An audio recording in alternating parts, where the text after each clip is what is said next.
दोस्तों, आपका स्वागत है बैंकिंग बंधु चैनल पे। आज हम आपसे चर्चा करेंगे कि अगर आपने किसी को चेक दिया है वो बाउंस हो गया है या किसी का चेक आपको मिला है वो बाउंस हो गया है, तो दोनों ही केसेस में सेम इम्प्लीकेशंस रहेंगे, सेम चार्जेस रहेंगे। हम देखते हैं कि क्या होता है अगर आप इन केसेस से फंस जाते हैं ऐसी बातों में। तो देखिए, चेक बाउंस किन किन वजह से होता है। अगर आपने डेट गलत लिख दी तब भी चेक बाउंस हो जाएगा। अगर वर्ड्स और फिगर्स में अमाउंट गलत लिख दिया तब भी बाउंस हो जाएगा। साइन नहीं मिलेंगे तब भी बाउंस हो जाएगा। अगर आपने पेई का नाम गलत लिख दिया या खाली छोड़ दिया, सिग्नेचर नहीं मिले तब भी बाउंस हो जाएगा। ये सारे रीज़न होते हैं आपका चेक बाउंस हो जाने के। हम इसमें ज़्यादा गौर से चर्चा करते हैं कि किन केसेस में आपको रेमेडी मिलती है, किन केसेस में आपको कोई भी नहीं बचा सकता है। देखिए, चेक बाउंस होने के रीज़न होते हैं इनसफिशिएंट फंड। आपके खाते में पैसा ही नहीं था, आपने चेक काट दिया। पेमेंट स्टॉप्ड, आपने जिसको चेक दिया और बाद में अपने आप से पेमेंट स्टॉप कर दिया। आपने चेक काट दिया, अकाउंट बंद करा दिया अपना। म्यूटिलेटेड चेक, मतलब चेक 3 महीने से पुराना हो गया, वो चेक की कोई वैलिडिटी नहीं रहती है। और म्यूटिलेटेड मतलब तुड़ा मुड़ा चेक। आपने चेक को क्रश करके जेब में डाल लिया, फोल्ड कर लिया। बैंक वालों को अब समझ में नहीं आ रहा कि 1 लिखा था कि 7 लिखा था आपने, तो वो चेक बाउंस हो गया। और 3 महीने बाद अगर आप उसको प्रेजेंट करते हैं तब भी उसकी कोई वैलिडिटी नहीं रह जाती है। तो और सिग्नेचर मिसमैच, आप सिग्नेचर करना भूल गए, सिग्नेचर आपके टेढ़े मेढ़े हो गए या सिग्नेचर मिसमैच कर रहे हैं, बैंक को समझ में नहीं आ रहा, बैंक चेक वापस कर देगी। जब भी चेक कोई वापस होता है तो बैंक उसके साथ एक मेमो लगा के देता है रीजन का कि चेक क्यों बाउंस हुआ। ये सबसे बड़ी बात होती है कि बैंक के पास रीज़न रहता है कि हमने किसी का चेक क्यों लौटाया। इसमें देखिए हमारी स्क्रीन पे, इसमें इनसफिशिएंट फंड का रिटर्न मेमो है कि उनके खाते में पैसा नहीं था।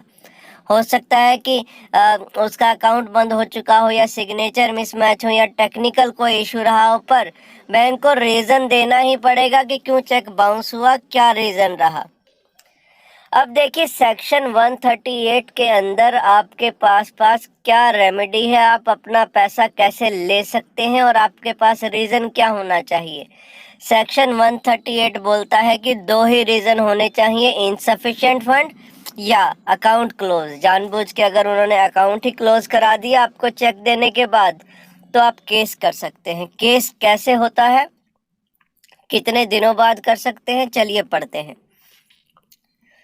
देखिए, जैसे ही चेक बाउंस होता है, रिटर्न मेमो आपको मिल गया, आपके पास रीज़न आ गया कि इनसफिशिएंट फंड है कि अकाउंट क्लोज है, उसके तुरंत 30 दिन के अंदर अंदर और नेक्स्ट 15 दिन के अंदर आप मेमो इशू कर सकते हैं। आप उनको एक नोटिस भेज सकते हैं। मतलब 30 दिन में आपको, आपके पास 30 दिन का समय था, आपने नेगोशिएट किया, आपने मोल भाव किया कि भैया पैसा दे दो, नहीं दे पा रहे हैं, तो अगले ही 15 दिन में आप उनको एक कोर्ट का नोटिस या वकील की तरफ से नोटिस भिजवा सकते हैं।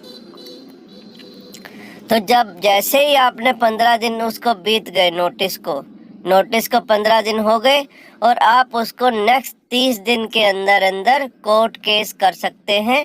कोर्ट में केस कर सकते हैं कि इन्होंने हमारे नोटिस का जवाब नहीं दिया, नोटिस देने के बाद भी पैसा नहीं चुकाया, तो आप उन पे केस कर सकते हैं। और केस का आप देखिए क्या इम्प्लीकेशन रहता है, क्या रिजल्ट आता है। आपको प्रूफ क्या क्या रखने होंगे कि केस में आपको क्या क्या प्रूफ रखना होगा कि ताकि आपका केस स्ट्रॉन्ग बने, आपका केस एक ही बार में, एक ही सुनवाई में कंप्लीट हो जाए। आपको रिटर्न चेक रखना होगा क्योंकि चेक आपके पास होगा। मेमो ऑफ रिटर्न चेक आपको रखना होगा कि रिटर्न का रीज़न उसमें लिखा हो। कॉपी ऑफ नोटिस सेंट, जो नोटिस आपने उनको भेजी उसकी कॉपी, और उसकी डिलीवरी भी हो चुकी है, उसका प्रूफ कि आपका नोटिस उनको मिला और आपको चेक किस एवज में मिला था। आपने प्रॉपर्टी बेची थी, कोई माल बेचा था, क्या किया था, किस बात का चेक था, वो आपको प्रूफ लेना है।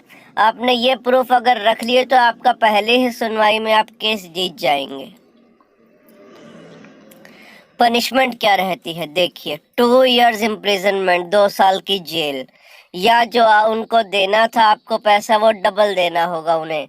और तीसरी बात, ये दोनों भी देनी हो सकती हैं अगर कोर्ट इसकी गंभीरता को समझता है कि आपका इस पैसे के ना मिलने के कारण से बहुत ज़बरदस्त नुकसान हुआ है, तो कोर्ट उनको दोनों ही पनिशमेंट दे सकती है, जिससे आपको पैसा भी मिल जाए और उनको सबक भी मिल जाए। और सबसे बड़ी बात इसमें ये रहती है कि 20% से 30% तक जो है उनको चेक की अमाउंट का, अगर मान लीजिए 1 लाख रुपए का चेक है तो 20 से 30% मामले की गंभीरता को देखते हुए उन्हें कोर्ट में सबसे पहले जमा कराना रहता है ताकि सुनवाई हो सके। तो ये ऐसा कानून बना है जिससे जो फ्रॉडी लोग हैं, जो धोखा देने की नीयत से ही ऐसा काम करते हैं, उनको सबक मिले और उनको ज़्यादा से ज़्यादा सज़ा मिल सके।